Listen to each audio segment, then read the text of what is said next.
নমস্কার বন্ধুরা, আমি এসজি। আপনারা দেখছেন বাংলার খবর। আজকের খবর ভারতের সৌর বিদ্যুৎ ক্ষেত্রকে নিয়ে।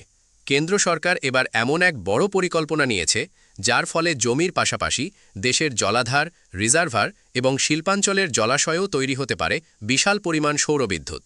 আর এই প্রকল্পের নাম প্রধানমন্ত্রী সূর্য সরোবর যোজনা, অর্থাৎ PMSSY। সরকার এই প্রকল্পের জন্য বরাদ্দ করেছে প্রায় ৫,০৭০ কোটি টাকা এবং লক্ষ্য রাখা হয়েছে ৫,০০০ মেগাওয়াট বা ৫ গিগাওয়াট ফ্লোটিং সোলার পাওয়ার তৈরি করার। কিন্তু প্রশ্ন হচ্ছে, জলের ওপর আবার কিভাবে সোলার প্যানেল বসানো হবে? আমরা সাধারণত সৌর প্যানেল দেখি বাড়ির ছাদে, খালি জমিতে কিংবা বড় বড় সোলার পার্কে। কিন্তু ফ্লোটিং সোলার প্রযুক্তিতে সৌর প্যানেল বসানো হয় বিশেষ ধরনের ভাসমান কাঠামোর ওপর। সেই কাঠামো জলাধার বা জলাশয়ের জলের ওপর ভাসতে থাকে।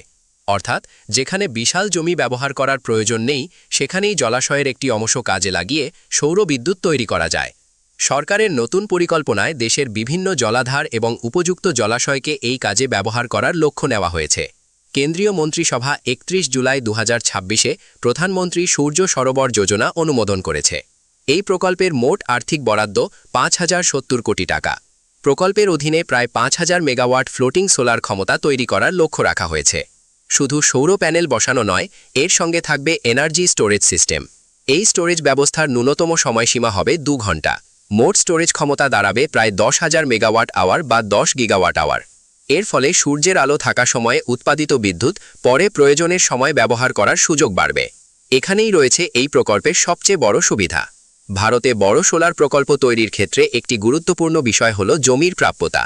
একদিকে কৃষি, অন্যদিকে শিল্প ও আবাসনের জন্য জমির চাহিদা বাড়ছে। তাই জলাধার এবং উপযুক্ত জলাশয়কে কাজে লাগিয়ে সৌরবিদ্যুৎ উৎপাদন করলে জমির ওপর চাপ কিছুটা কমানো সম্ভব।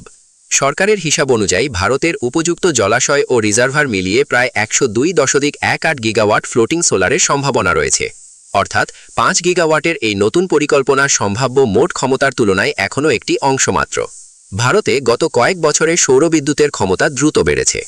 সরকারি তথ্য অনুযায়ী ৩১ জুলাই ২০২৬ পর্যন্ত ভারতের মোট সৌরবিদ্যুৎ স্থাপিত ক্ষমতা প্রায় ১৬৪.৫৯ গিগাওয়াট।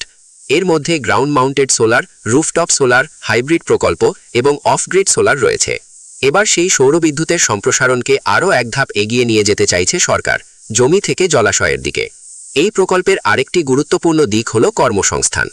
সরকারের অনুমান অনুযায়ী PMSSY এর মাধ্যমে প্রায় ১৬,০০০ থেকে ১৭,০০০ পূর্ণকালীন সমতুল্য কর্মসংস্থান তৈরি হতে পারে। এর পাশাপাশি ফ্লোটিং সোলারের জন্য প্রয়োজনীয় ভাসমান কাঠামো, সোলার সেল, মডিউল এবং এনার্জি স্টোরেজ সিস্টেমের দেশীয় উৎপাদনও উৎসাহিত হতে পারে। অর্থাৎ এই প্রকল্প শুধু বিদ্যুৎ উৎপাদনের সঙ্গে যুক্ত নয়, দেশের সোলার ম্যানুফ্যাকচারিং শিল্পকেও আরও শক্তিশালী করার লক্ষ্য রয়েছে। সৌর বিদ্যুৎ একটি পরিচ্ছন্ন শক্তির উৎস। সরকারের হিসাব অনুযায়ী এই প্রকল্প বাস্তবায়িত হলে বছরে প্রায় ১ কোটি টন কার্বন ডাই অক্সাইড নির্গমন কমানোর সম্ভাবনা রয়েছে। এর ফলে ভারতের ক্লিন এনার্জি বা পরিচ্ছন্ন শক্তির লক্ষ্যে এই প্রকল্প গুরুত্বপূর্ণ ভূমিকা রাখতে পারে। সবচেয়ে গুরুত্বপূর্ণ বিষয় হল, এই প্রকল্পের সুবিধা পাওয়ার জন্য দেশের রাজ্য ও কেন্দ্রশাসিত অঞ্চলগুলোকে সুযোগ দেওয়া হয়েছে। অর্থাৎ উপযুক্ত জলাধার বা জলাশয় থাকা বিভিন্ন রাজ্যে ভবিষ্যতে এই ধরনের প্রকল্প দেখা যেতে পারে। তবে কোন নির্দিষ্ট জলাশয়ে কখন প্রকল্প হবে তার জন্য প্রকল্প অনুমোদন, প্রযুক্তিগত পরীক্ষা এবং অন্যান্য প্রয়োজনীয় প্রক্রিয়া সম্পন্ন করতে হবে। এই প্রকল্পের মাধ্যমে ভারত ফ্লোটিং সোলার প্রযুক্তিকে বড় আকারে নিয়ে যাওয়ার চেষ্টা করছে। প্রকল্পগুলো ২০২৬-২৭ অর্থবছর থেকে ২০৩০-৩১ অর্থবছরের মধ্যে অনুমোদনের লক্ষ্য রাখা হয়েছে। অর্থাৎ আগামী কয়েক বছরে দেশের বিভিন্ন জলাধার এবং জলাশয়ের ওপর আরও বেশি সোলার প্যানেল দেখতে পাওয়ার সম্ভাবনা রয়েছে। বন্ধুরা, ভারতের সৌরবিদ্যুতের ভবিষ্যৎ এখন শুধু ছাদ বা জমির মধ্যে সীমাবদ্ধ থাকছে না। জলের ওপর ভাসমান সোলার প্যানেল, তার সঙ্গে এনার্জি স্টোরেজ, আর লক্ষ্য ৫ গিগাওয়াট নতুন ফ্লোটিং সোলার ক্ষমতা। এই পুরো পরিকল্পনাই ভারতের নবায়নযোগ্য শক্তির ক্ষেত্রে একটি বড় পদক্ষেপ। এখন দেখার বিষয় হল, আগামী কয়েক বছরে এই প্রকল্প কত দ্রুত বাস্তবায়িত হয় এবং ভারতের জলাশয়গুলো থেকে কতটা অতিরিক্ত পরিষ্কার বিদ্যুৎ উৎপাদন করা সম্ভব হয়। আপনার কি মনে হয়, ভারতের জলাধারগুলোতে আরও বেশি ফ্লোটিং সোলার প্রকল্প তৈরি করা উচিত কিনা কমেন্ট করে অবশ্যই জানাবেন। ভিডিওটি ভালো লাগলে বাংলার খবর নিউজকে সাবস্ক্রাইব করুন, ভিডিওতে লাইক দিন এবং এই খবরটি আপনার বন্ধুদের সঙ্গে শেয়ার করুন। আবারও দেখা হবে নতুন খবর নিয়ে। ধন্যবাদ।